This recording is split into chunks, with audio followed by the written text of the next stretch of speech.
Santo. Dios me los bendiga, hermanos. Dios me los bendiga más. Permítanme que mueva esto aquí un momentito. Para otro pensarlo cuando me mueva. Dios me los bendiga, hermanos. Dios me los bendiga.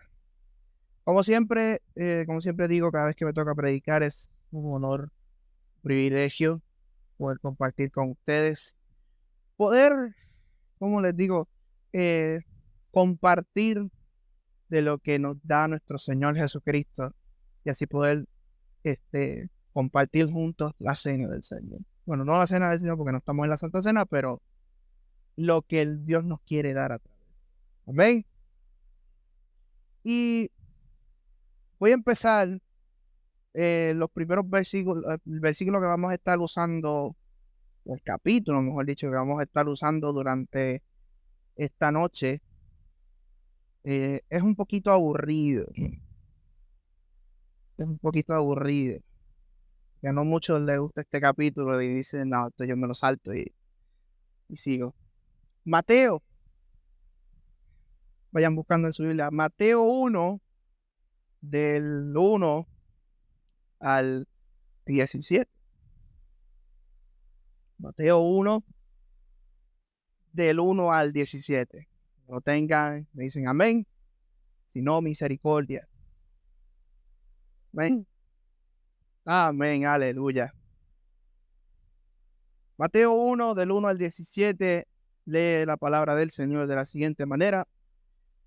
Dice, libro de la genealogía de Jesucristo, hijo de David, de Abraham. Abraham engendró a Isaac, Isaac a Jacob, Jacob a Judá y a sus hermanos. Judá engendró de Tamar a Fares y a Sara, Fares a Esrom y Esrom a Aram. Aram engendró a Aminadab a Naasón, Naasón a Salmón, Salmón engendró de Rahab a Boaz, Boaz engendró de Ruth a Obed y Obed a Isaí. Isaí engendró al rey David y el rey David engendró a Salomón, de la que fuera mujer de Urías. Salomón engendró a Roboam, Roboam a Abías y Abías a Asa. Asa engendró a Josafat, Josafat a Joram y Joram a Uzías. Uzías engendró a Jotam, Jotam a Acaz y Acaz a Ezequías. Ezequías engendró a Manasés, Manasés a Amón y Amón a Josías. Josías engendró a Jeconías y a sus hermanos, y en el tiempo de la deportación de Babilonia. Después de la deportación de Babilonia, Jeconías engendró a Salatiel y Salatiel a Zorobabel. Y Zorobabel engendró a Abiud a Eliakim y Eliakim a Azor. Azor engendró a Sadoc, Sadoc a Akim, Akim a Eliud. Eliud engendró a Eleazar, Eleazar a Matán, Matán a Jacob. Y Jacob engendró a José, marido de María, de la cual nació Jesús, llamado el Cristo.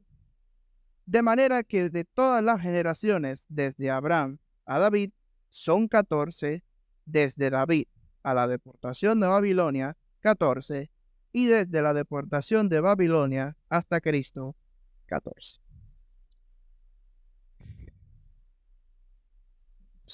Sé que algunos están como que, y Joshua, ¿qué estás haciendo? ¿Por dónde vas? Bueno, ¿por dónde vamos? Vamos por un sitio bastante interesante, mejor dicho. Cuando me dijeron, te toca predicar de las damas, dije, Señor, guíame, porque no es fácil. No es fácil hacer esto. ¿Y qué es lo que quieres que yo diga? Yo me puse a pensar y me acordé de una asignación que a casi todo el mundo nos dan o en kinder o en primer grado. Y es la asignación de hacer el árbol genealógico. ¿Cuántos se acuerdan que, o por lo menos con los hijos, tener que ir a buscar fotos de mamá, de papá, el abuelo, la abuela, todos los familiares para que el muchachito pudiera hacer en la escuela el árbol genealógico y ver cómo es su familia? Amén. Y aunque para nosotros quizás eso sea una asignación que solamente se da ahí. La verdad es que el árbol genealógico es una herramienta muy valiosa. ¿Por qué? Porque primero nos da sentido de pertenencia. Es decir, nos dice quiénes somos nosotros con respecto a nuestro círculo cercano. Nos dice, yo soy fulano. Bueno, me pongo de ejemplo. Yo soy Joshua, hijo de quién? De Damari. Entonces me da identidad porque es mi relación con respecto a Damari. Damari es mi mamá. Entonces, el papá de mi abuelo, etcétera, etcétera, etcétera. Y así nos da un sentido de pertenencia. Nos da conexión con los ancestros, con nuestros ancestros, los antepasados. Como dije ahorita, así uno aprende de dónde vino la familia de uno, la historia de dónde uno viene, ¿verdad que sí? Y también el árbol genealógico es importante porque tiene aspectos sociales y culturales. Nos ayuda a conservar tradiciones, el entendimiento de dónde es que nosotros vivimos y cómo es la cultura, en nuestro caso la cultura puertorriqueña. Y también tiene otros usos en el área de la salud, en el área de legal, por ejemplo. O sea, lo que uno usualmente ve como una asignación en Kindle, eventualmente lo puedes aplicar en el mundo real un poquito más extensivo que solamente saber, pues yo soy hijo de este, hijo de este, hijo de este. Y ese es como nosotros vemos el árbol genealógico en nuestra cultura, por decirlo así. Pero hay otras culturas, y les traigo el ejemplo de unas culturas que todavía están presentes por ahí, las culturas asiáticas, por ejemplo. En ese tipo de cultura, saber del árbol genealógico o de dónde uno viene es fundamental. ¿Y por qué? Porque es fundamental para los chinos, los coreanos, los vietnamitas y los japoneses saber del árbol genealógico de su familia. Pues porque esas culturas están influenciadas por el confucianismo, mi hermano. Y el confucianismo es una filosofía conservadora que se trata de buscar activamente respetar las tradiciones heredadas, que era lo que decíamos con el árbol genealógico, de mantener la integridad familiar y el sentido de identidad. Por ejemplo, los japoneses, para saludar a alguien, se inclinan, ¿verdad? Y entre más uno se inclina ante la otra persona es la cantidad de respeto que uno tiene ante la otra persona. También otro ejemplo en este tipo de culturas, hay una estructura a la hora de hablar en la mesa. Por ejemplo, si yo estoy sentado a la mesa y está mami, por ejemplo, al lado mío y estuviese mi abuelo, el primero en hablar sería mi abuelo y luego mami, y a lo último quizás yo podría dar mi opinión, porque este tipo de cultura se basa en respetar la jerarquía de quiénes son los que vienen primero. Los ancestros de uno van primero que uno. Y entonces, una persona, para ellos, una persona que cumple con este tipo de normas, lo que está haciendo es que conservar el honor de la familia. Y así dar ejemplo al resto de la sociedad. Eso es un ejemplo de culturas que todavía están presentes para que tengamos una idea de cómo es que funciona el concepto del árbol genealógico. ¿Estamos bien hasta ahora, verdad? Ven. En la Biblia, la palabra del Señor, también hay genealogías. La acabamos de leer, en Mateo 1 es una genealogía completa, que fue lo que leí. Pero en la Biblia, la genealogía es un recurso literario que se utiliza para conectar a alguien, a la persona de quien se va a hablar en ese momento, en ese pasaje, se usa para conectarlo con el linaje de Israel, con el pueblo de Dios. ¿Y eso se hace para qué? Para definir o asegurar la identidad, sus derechos o sus deberes dentro de su tribu, de su comunidad. mantener la pureza étnica y religiosa, porque los judíos en el Antiguo Testamento, los hebreos, tenían que mantener la línea, por decirlo así, pura, como dirían algunos, legitimizar el liderazgo, preservar la historia y la memoria colectiva, y por supuesto tenían algunas implicaciones teológicas al hacer todo esto. Algunos ejemplos de genealogías no los vamos a leer porque son largas, como les dije al principio, aburridas. Disculpe, pero es verdad, son un poquito aburridas. Por ejemplo, Noé, conectar a Noé con Adán. Génesis capítulo 5. Te vaya a ir buscando. Si quiere apunte y vaya en su casa buscando. Génesis capítulo 5. Te conecta. Noé fue hijo de él, de este, y así llegas hasta Adán. Abraham con Noé. Génesis 11, 10 y al 32. Te va contando cómo de Noé fue que llegamos hasta Abraham. Primera de Crónicas. Yo acuerdo cuando yo era chiquito, intenté, pastor, leer los primeros 9 capítulos de Primera de Crónicas. Yo era chiquito, no pude porque todos los primeros capítulos de Primera de Crónicas, mis hermanos, es genealogía pura. Todas las generaciones de Adán, y Adán tuvo a este. Y así por 9 capítulos, y tú te quedas, ay, Señor, perdóname, por esto yo me voy. Después, cuando tienes que volver, te das cuenta, por eso es que está esto aquí. Otra cosa, los sacerdotes del templo y el tabernáculo solamente podrían ser ¿de qué tribu? La tribu de Leví. Entonces, para que los hebreos necesitaban ese árbol genealógico para entender si el sacerdote que iban a apuntar verdaderamente tenía que estar ahí. Porque si no era completamente de la tribu de Leví, no podía funcionar como sacerdote, por decirlo así. Y una implicación dentro de la teología de los hebreos era de que el Mesías que ellos estaban esperando, nosotros identificamos con el Señor Jesucristo, él tenía que ser descendiente de la tribu de Judá. Vamos a leer un momentito Isaías 11, del 1 al 2. Vamos a buscar Isaías.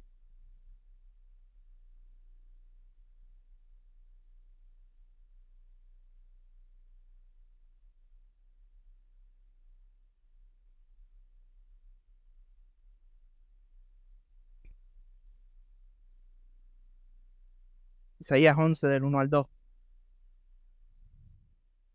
Dice, saldrá una vara del tronco de Isaí, y un vástago retoñará de sus raíces, y reposará sobre él el espíritu de Jehová, espíritu de sabiduría y de inteligencia, espíritu de consejo y de poder, espíritu de conocimiento y de temor de Jehová.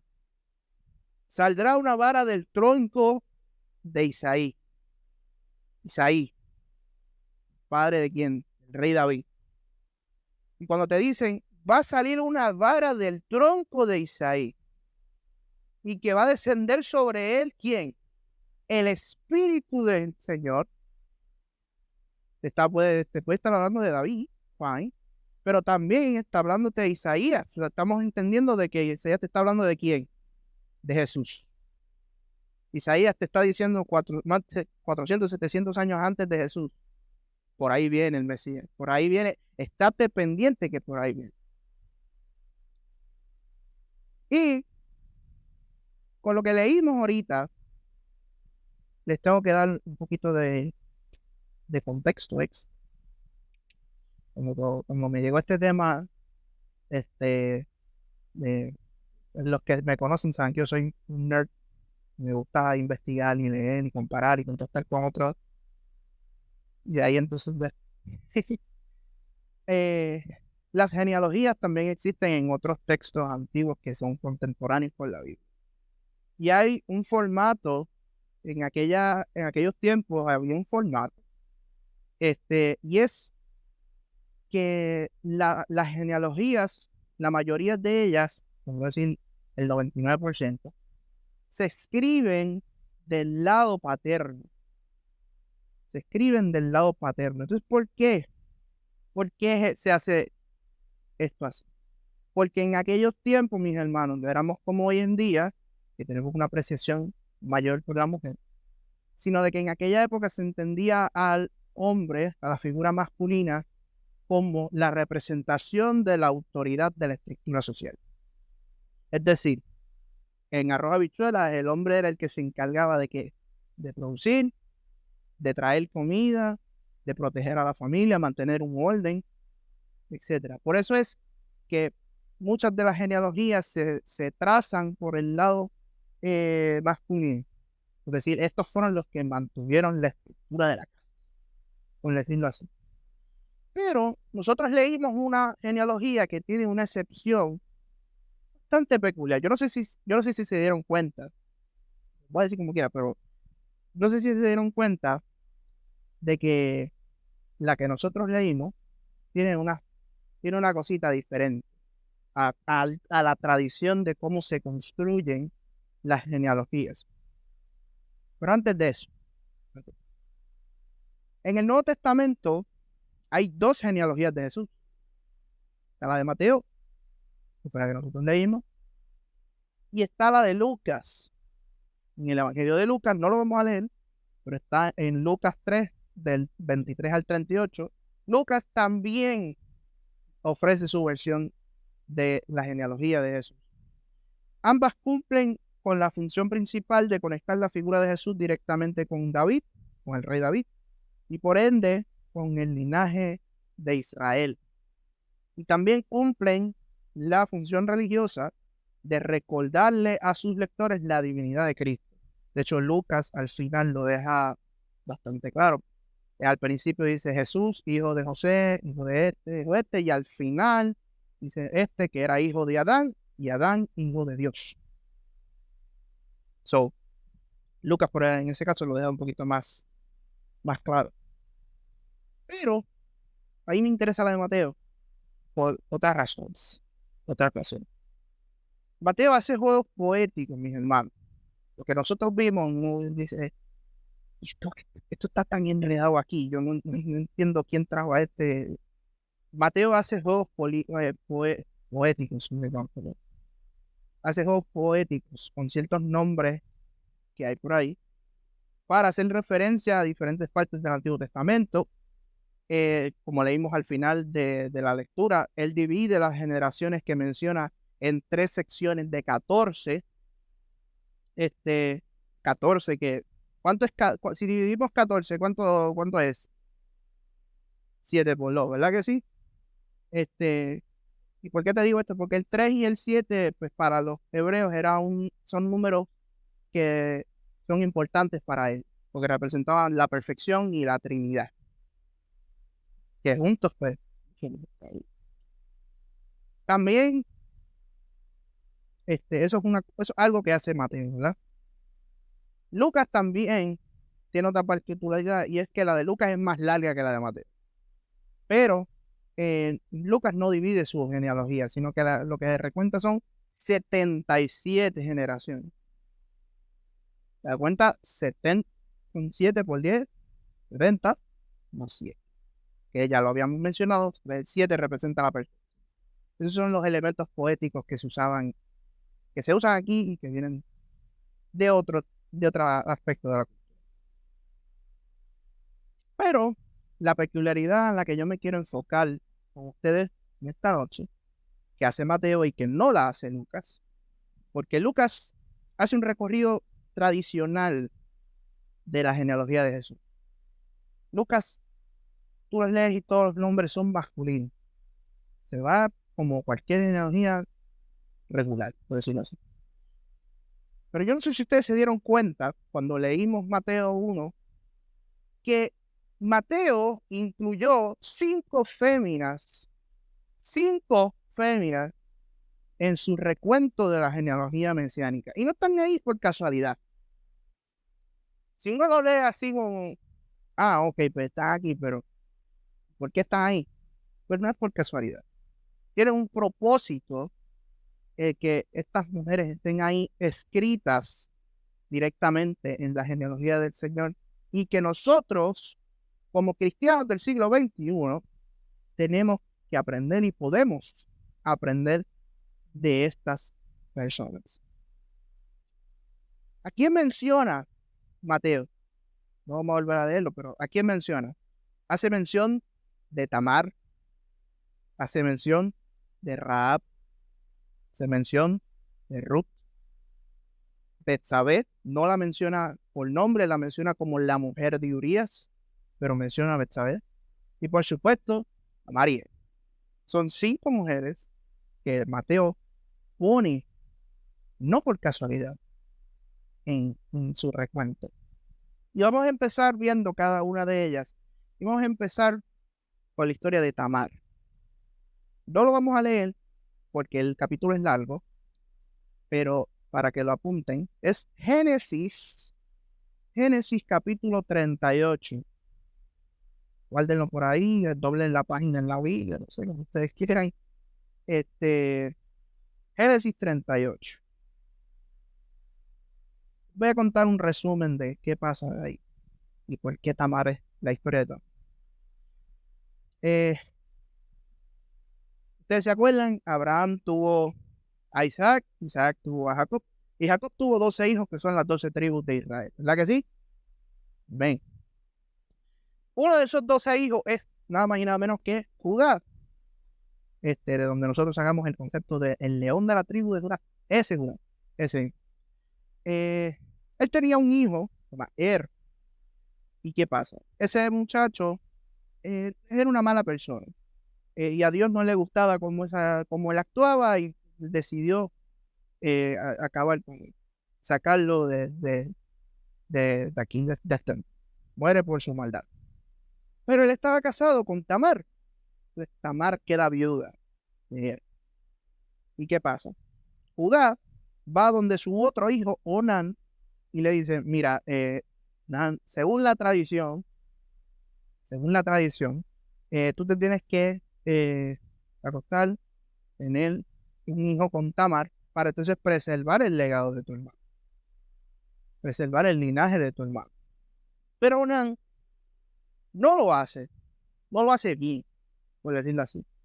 Cada vez que él tenía un encuentro con Tamar, él viene y no completa el ciclo, el ritual, como quieren decirlo ustedes. Y a Dios no le gustó eso, porque lo estaba haciendo el trabajo, pero lo estaba haciendo a medias. Y a Dios no le gustó y también se encargó de matar a Onán. ¿Y qué pasa? El otro hijo que tenía Judá, Selá, era muy chiquito. Entonces, Judá le dice a Tamar, mira, vete a casa de tu padre y espera hasta que el nene crezca y de ahí pues veamos qué pasa. Pero quédate viuda hasta entonces. ¿Y qué pasa? Pasan los años y todavía no traen al muchacho, aunque ya estuviese grande. Y se entera Tamar de que va a pasar por ahí por el camino para pasar Judá. Y se disfraza de ramera. Ramera en español moderno sería, ¿verdad? Discúlpenme el lenguaje, pero para que nos entendamos. Y Judá se encuentra con Tamar disfrazada. Y ella se acuesta con él y le pide de garantía 3 cosas.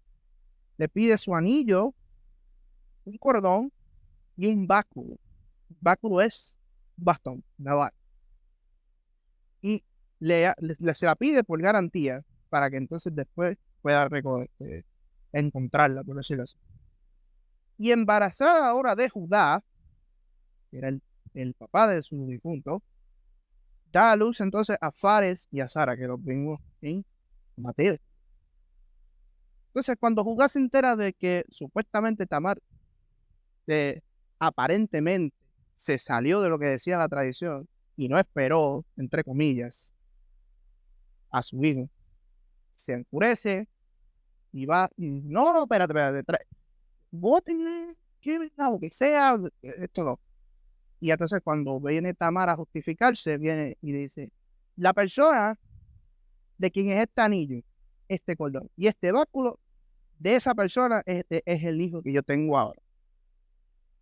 Y cuando Judá ve y reconoce sus objetos, que dice, perdón, son míos, acepto mi culpa. Y entonces continuó continuaron con la tradición. Entonces, entonces, ¿qué pasó aquí? ¿Qué pasó aquí? Tú lees esto y te dices, Señor, está en la Biblia. Señor, ¿cómo está en la Biblia? Pero esta historia nos enseña que por encima de nuestro orgullo tiene que estar el bien del prójimo. ¿Cómo? Porque el cuñado de Tamar, creyendo que el linaje iba a ser por medio de él, terminó alimentando su orgullo y desobedeciendo al Señor. Por su parte, aunque la acción de Tamar se nos hace extraña, porque en nuestra mente del siglo XXI tenemos ese acto que hizo Tamar asociado a una cosa vulgar. Pero eso nos parece extraño, pero quedarnos ahí es solamente a mirar el árbol, mis hermanos, mirar el árbol dentro del bosque. Es enfocarnos en una situación y no ver el contexto de lo que está pasando. Tamar tuvo que tomar esta decisión difícil y moralmente cuestionable en pos de salvar el linaje de su difunto. Arrebató todo lo que le pertenecía a su familia. ¿Ustedes se acuerdan de esa canción que era bien popular hace un montón de años? Todo lo que es mío. Pues Tamar tuvo que hacer eso. Tuvo que arrebatar lo que era de su familia, lo que era del linaje de su difunto. Mateo 7, volvemos a Mateo. Mateo 7, 12, yo lo tengo aquí escrito en la Nueva Traducción Viviente. Dice, haz a los demás todo lo que quieras que te hagan a ti. Esa es la esencia de todo lo que se enseña en la ley y en los profetas. Esa es la regla de oro, como dicen por ahí. Popularmente se le conoce como la regla de oro. Y si nosotros elevásemos esa decisión de Tamar a máxima universal, es decir, si la acción de Tamar la usáramos como regla moral para todo el mundo, estaríamos muchos de acuerdo en tomar la mejor postura posible para salvar a los nuestros. ¿No es así? ¿Verdad que sí? Tamar es un ejemplo de cómo la búsqueda de justicia nos puede llevar a tomar decisiones difíciles. Y nos enseña que la justicia requiere coraje, requiere acción, y que Dios respalda a los que luchan por lo que es correcto. Amén. Esa es la historia de Tamar. Ese es el contexto de Tamar. Pasemos a la otra persona que está nombrada, a la próxima dama que está nombrada en la genealogía de Jesús, Rahab. Tampoco lo vamos a leer directo porque el capítulo es un poquito más largo también, pero está en Josué. De Génesis brincamos a Josué. Josué capítulo 2. Josué capítulo 2. Y les resumo. Otra vez intentaré resumirlo. Josué manda 2 espías. ¿A dónde? A Jericó. Y esos 2 espías se hospedan en casa de una ramera que se llama Rahab.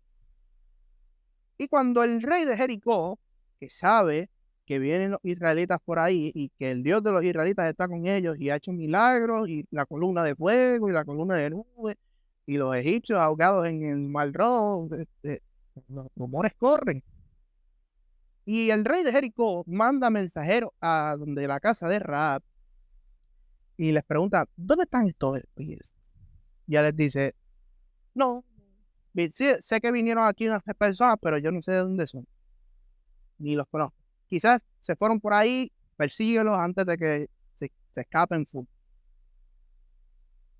Pero ¿qué había hecho Rahab con los espías que había mandado Josué? Los tenía escondidos en el ático de su casa. Entre unos helechos, los tenía escondiditos para que los soldados del rey, los mensajeros del rey, no los encontrasen. Y a cambio, cuando se van los mensajeros del rey, les pide a los espías de Josué que por favor les dejen una señal para que cuando ellos azoten Jericó, no perezca la casa de ella ni la de su familia. Y por eso les dejan un cordón rojo en la ventana. Ese es el resumen de la historia de Josué capítulo 2.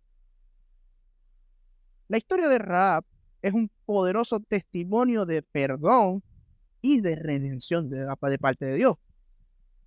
¿Qué? Porque el oficio de Rahab le ponía en una posición social extremadamente baja. O sea, si a la mujer en aquellos tiempos no se le tomaba mucho en cuenta y encima el oficio de ella era ser ramera, pues la escala social estaba más abajo del piso, por decirlo de una manera común. Entonces, ¿qué pasa? En cuanto a los mensajeros del rey preguntan sobre el paradero de los espías, ella se pudo negar a esconder a los espías de Josué.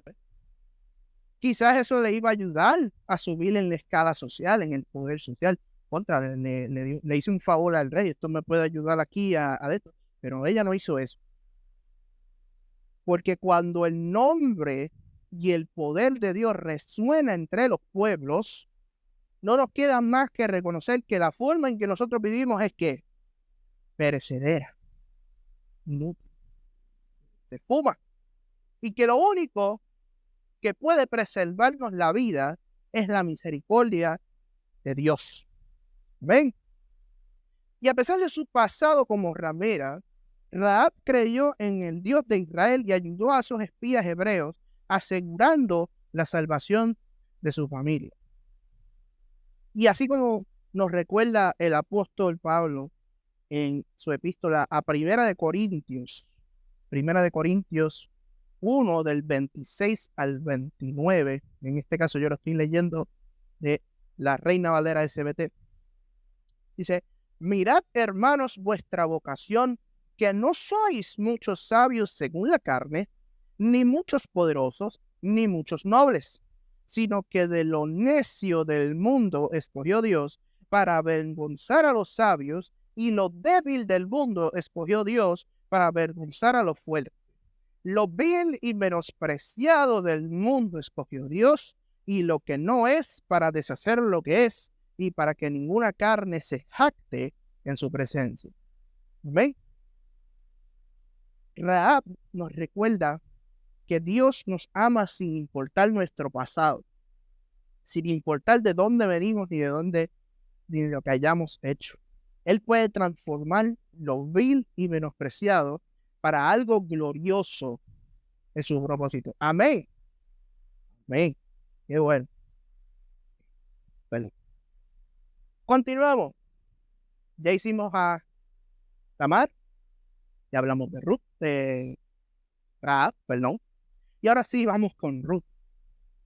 Y Ruth representa, por lo menos como yo entendí, representa la inclusión. Representa la inclusión. Y no la inclusión de hoy en día, una inclusión que ya vamos a ver ahora. Ruth, libro de Ruth, vamos a leer directamente de Ruth capítulo 1, del 1 al 18. Perdón. Ruth 1, del 1 al 18. Si quieren vayan buscando en su Biblia. Dice: aconteció en los días que gobernaban los jueces, que hubo hambre en la tierra, y un varón de Belén de Judá fue a morar en los campos de Moab, él y su mujer y 2 hijos suyos. El nombre de aquel varón era Elimelech, y el de su mujer Noemí. Y los nombres de sus hijos eran Malón y Kelión, efrateos de Belén de Judá. Llegaron pues a los campos de Moab y se quedaron allí. Y murió Elimelech, marido de Noemí, y quedó ella con sus 2 hijos, los cuales tomaron para sí mujeres moabitas. El nombre de una era Orfa, y el nombre de la otra Ruth. Y habitaron allí unos 10 años, y murieron también los 2, Malón y Kelión, quedando así la mujer desamparada de sus 2 hijos y de su marido. Entonces se levantó con sus nueras y regresó a los campos de Moab, porque oyó en el campo de Moab que Jehová había visitado a su pueblo para darles pan. Salió pues del lugar de donde había estado y con ella sus dos nueras, y comenzaron a caminar para volverse a la tierra de Judá. Y Noemí dijo a sus dos nueras: andad, volveos a cada una a la casa de su madre. Jehová haga con vosotras misericordia, como la habéis hecho con los muertos y conmigo. Os conceda Jehová que halléis descanso, cada una en casa de su marido. Luego las besó, y ellas alzaron su voz y lloraron. Y le dijeron: ciertamente nosotras iremos contigo a tu pueblo. Y Noemí respondió: volveos, hijas mías, ¿para qué habéis de ir conmigo? ¿Tengo yo más hijos en el vientre que puedan ser vuestros maridos? Volveos, hijas mías, e idos, porque yo soy vieja para tener marido. Y aunque dijese: esperanza tengo, y esta noche estuviese con marido, y aún tuviese a luz hijos, ¿habéis vosotras de esperaros a que fuercen grandes? ¿Habíais de vosotros quedaros sin casar por amor a ellos? No, hijas mías, qué mayor amargura tengo yo que vosotras, pues la mano de Jehová ha salido contra mí. Y ellas alzaron otra vez su voz y lloraron. Y Orfa regresó a su suegra, mas Ruth se quedó con ella. Y Noemí le dijo: he aquí tu cuñada se ha vuelto a su pueblo y a sus dioses. Vuélvete tú tras ella. Y respondió Ruth: no me ruegues que te deje y que me aparte de ti, porque donde quiera que tú fueras, yo iré, y donde quiera que vivieres, viviré. Tu pueblo será mi pueblo, y tu Dios mi Dios. Donde tú murieres, moriré yo, y así seré sepultada, y así haga Jehová, aún me añada, que solo la muerte hará separación entre nosotras dos. Y Noemí, viendo que estaba tan resuelta en ir con ella, no dijo más. ¿Ven? Ruth es un ejemplo perfecto de la misión de Jesús aquí en la tierra. Un ejemplo perfecto, mi hermano. Porque si recordamos lo que mencionábamos al principio de los árboles genealógicos, para el pueblo de Israel, una de las funciones de saber el árbol genealógico era ¿qué? Mantener la raza pura. Ruth no se supone que estuviese ahí, porque era moabita. Directamente ella pudo no escoger no pertenecer. Y sin embargo, decidió quedarse junto a Noemí por el vínculo que tenían las dos. Amén. En el Evangelio de Juan, capítulo 1, del 12 al 13, nos recuerdan: mas todos los que le recibieron, les dio potestad de ser hechos hijos de Dios, a los que creen en su nombre, los cuales no son engendrados de sangre, ni de voluntad de carne, ni de voluntad de varón, sino de Dios. ¿Veis? La lealtad de Ruth a su suegra Noemí y su fe en el Dios de Israel fue lo que la llevaron a ser parte del linaje de nuestro Señor.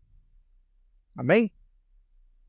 En una época en donde la distinción entre judíos y gentiles era significativa, Ruth nos demostró que la salvación no tiene fronteras. Amén. La salvación no tiene fronteras.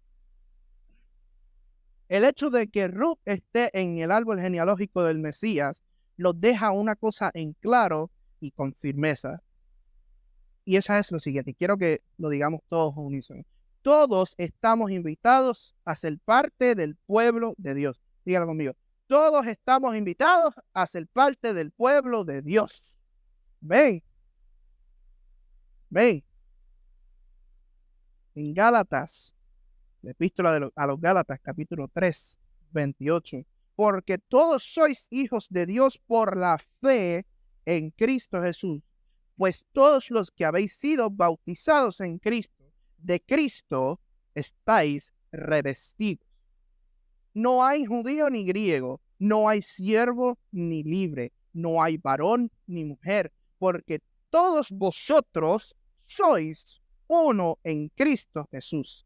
Y si vosotros sois de Cristo, ciertamente descendencia de Abraham sois y herederos conforme a la promesa. Ven, ven.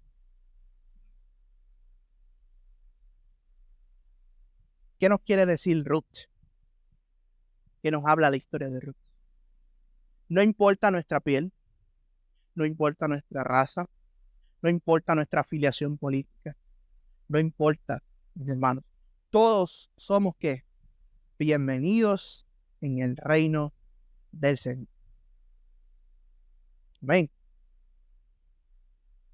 Ya hablamos de Ruth. Nos queda Betsabé. Y Betsabé representa la resiliencia. De Betsabé no se sabe mucho. Precisamente hay que hablar de ella también. Segunda de Samuel. Vamos a buscar Segunda de Samuel, capítulo 11, del 1 al 5. Segunda de Samuel, capítulo 11, del 1 al 5. Y aconteció al año siguiente, en el tiempo en que salen los reyes a la guerra, que David envió a Joab y con él a sus siervos y a todo Israel. Y destruyeron a los amonitas y sitiaron a Rabá. Pero David se quedó en Jerusalén.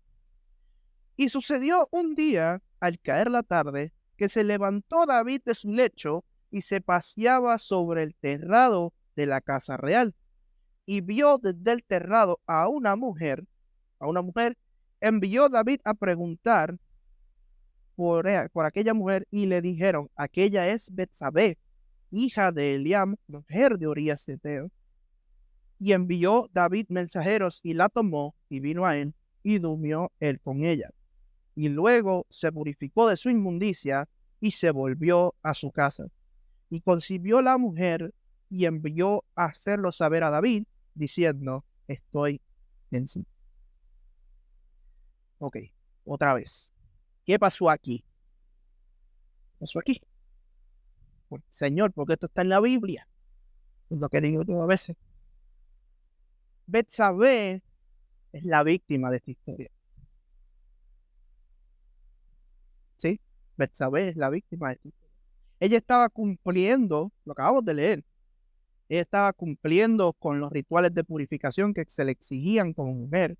¿Cuáles eran esos rituales? Los pueden buscar después en Levítico 15, o sea, no quieren leer eso. Y aquí, en esta historia, el que está obrando indebidamente no es Betsabé, es el rey David, a pesar de que David es escogido de Dios. Sí. ¿Qué problema? ¿Qué problema tan grande? Hay personas investigando, y hay personas que piensan que Betsabé se pudo haber negado a ir ante David. Y personalmente, a eso yo le llamo, a ese tipo de pensamiento yo le llamo el presentismo. Y no es que sean presentados, es que están analizando la historia de la Biblia o cualquier otra historia con los ojos del presente, con la mente del siglo XXI. Y cuando uno analiza el pasado con la mente del presente, hay cosas que obviamente nunca van a cuadrar. ¿Verdad que sí? Porque están tomando la historia de Betsabé con la misma regla como si hubiese pasado ayer. Es decir, un caso moderno. Si esto pasase hoy en día, lo que acabamos de leer con Betsabé, si eso pasaba hoy en día, quizás, Betsabé hubiera podido decidir si dar su consentimiento. ¿Verdad? y decir, no, vi, lo siento mucho, yo tengo otras cosas que hacer. Eso. Sin embargo, en aquella época no existía ese concepto del consentimiento, sino que de que si Betsabé se negaba a ir delante del rey, estaba yéndose en contra de las órdenes del rey, lo cual no puede resultar muy bien, porque nuevamente el que está actuando mal aquí no es ella, es David. Lamentablemente el rey David es el que está actuando mal. Betsabé solamente pudo tomar la opción más factible. Y la puse aquí para que nos entendamos. Ella tuvo que escoger Guatemala por encima de Guatapeor, para que nos entendamos. Y discúlpenme la lengua. Aunque de Betsabé no sabemos mucho, porque otra vez, como mencionamos, la Biblia, y al igual que muchos textos de la época, se escriben desde la perspectiva masculina. De Betsabé no tenemos mucho, pero sí podemos inferir a partir de lo que nos cuentan de ella. Las circunstancias son dolorosas en la vida de Betsabé, y eso demuestra una gran resiliencia, mi hermano, capacidad de soportar y de seguir adelante. A pesar de ser víctima de las triquiñuelas de David, tuvo que, o sea, aparte de eso, tuvo que sufrir la pérdida de su primer hijo con él. Ese muchachito que nosotros vimos y que ella le dijo, David, estoy encinta. Ese muchachito eventualmente lo perdió porque Dios quiso que pasara eso. Y aunque solamente, como dije, nos cuentan la perspectiva de David, es válido inferir la angustia y el dolor de una madre en esa situación. Qué doloroso es que tú estás esperando un hijo y de repente ya no. Y nunca pudiste tenerlo en tus brazos. Yo no lo puedo decir de primera mano porque obviamente soy hombre, pero sé, porque he visto por ahí, que es un dolor indescriptible. Es un dolor indescriptible. Y tras su relación con el rey David y la pérdida de su hijo, Betsabé se convirtió en la madre del rey Salomón. Y este último, ¿qué fue lo que hizo Salomón en cuanto lo hicieron rey? Rogarle al Señor, Dios mío, dame sabiduría. Y eso está en Primera de Reyes 3:9. Dice, esto es Salomón hablando aquí. Da pues a tu siervo un corazón que escuche para juzgar a tu pueblo, para discernir entre lo bueno y lo malo, porque ¿quién podrá juzgar a este tu pueblo tan grande? Ese es Salomón hablando en esa frase ahí, pidiéndole al Señor sabiduría de lo alto. Jesús nos enseña varias cosas. Estas cosas os he hablado para que en mí tengáis paz. En el mundo tendréis aflicción, pero confiad, porque yo he vencido al mundo y yo estoy con vosotros todos los días hasta el fin del mundo. Esas citas son Juan 16:33 y Mateo 28, si alguien lo quiere leer. ¿Qué es lo que nos enseña Betsabé? A pesar de que no sabemos casi nada de Betsabé. Betsabé nos enseña que a partir del dolor, a partir de ese dolor, es de donde puede nacer la necesidad de buscar sabiduría. Salomón. Del dolor de Betsabé es donde nace la necesidad de buscar sabiduría. En este caso, a través de Salomón.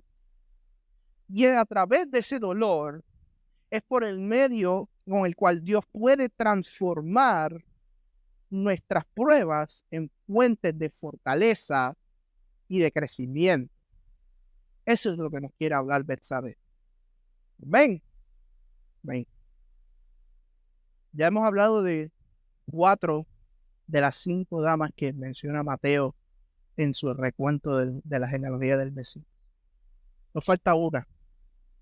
Casi todo el mundo conoce esta, porque de ella corren ríos de tinta por ahí. Y es María. María representa la pureza. Vamos a buscar Lucas. Uno de Lucas. Capítulo 1. Lucas 1, 28. Lucas, capítulo 1, versículo 28.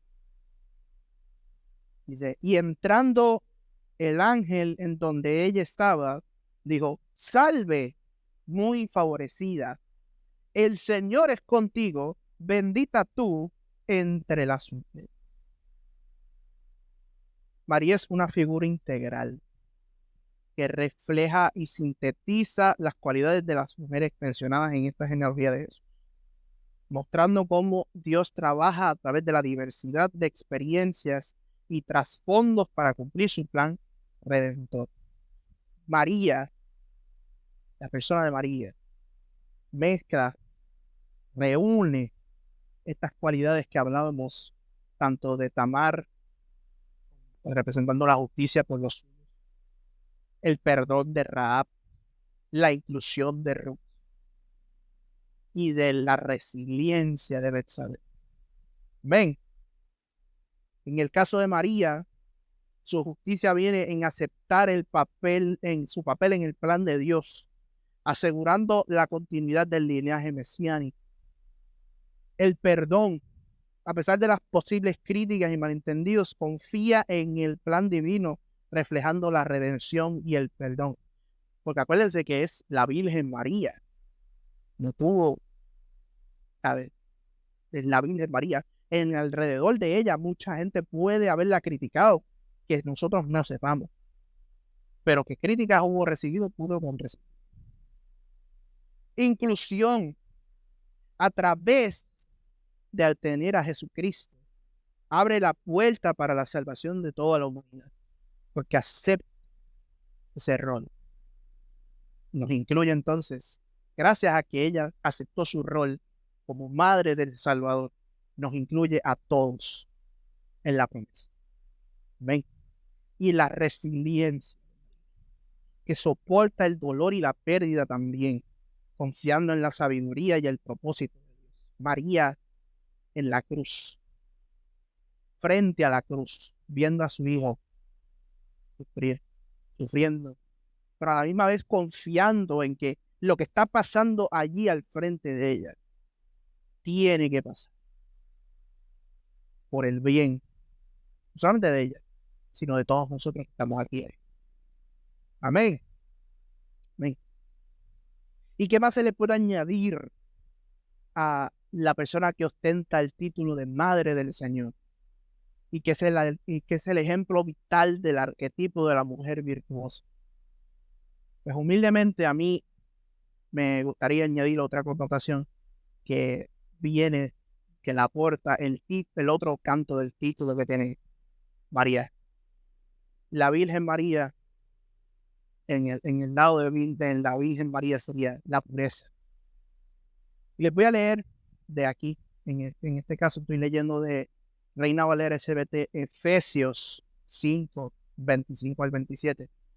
Así como Cristo amó la iglesia y se entregó a sí mismo por ella para santificarla, purificándola en el lavamiento del agua por la palabra, para presentársela gloriosa a sí mismo, una iglesia que no tuviese mancha ni arruga ni cosa semejante, sino que fuese santa y sin mancha.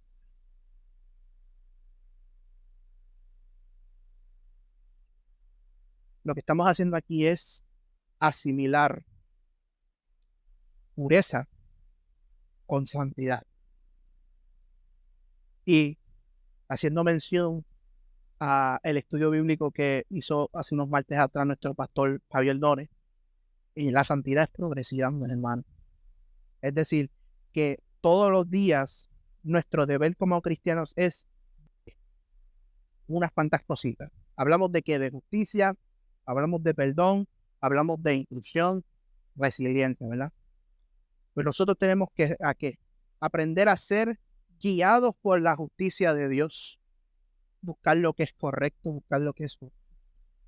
Hay que aprender a perdonar como Dios nos perdonó.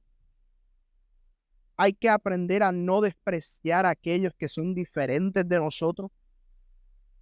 ¿Verdad que sí? Y hay que aprender a ser resilientes. Hay que aprender a ser resilientes ante el mundo.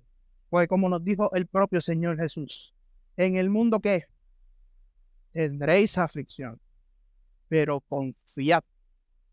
¿Porque qué? Porque yo he vencido al mundo. María es un modelo de pureza y de devoción. Su disposición a ser el instrumento de Dios, a pesar de las posibles consecuencias sociales, destaca su fe y obediencia.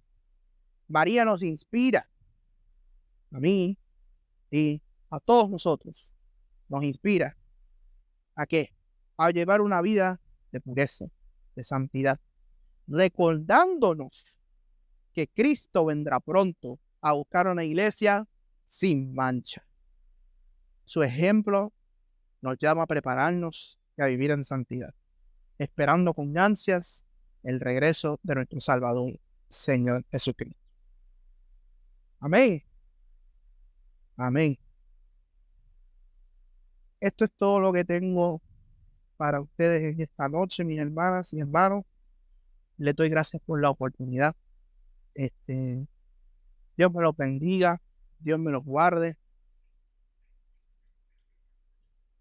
y sigamos para adelante. Hermano Pastor,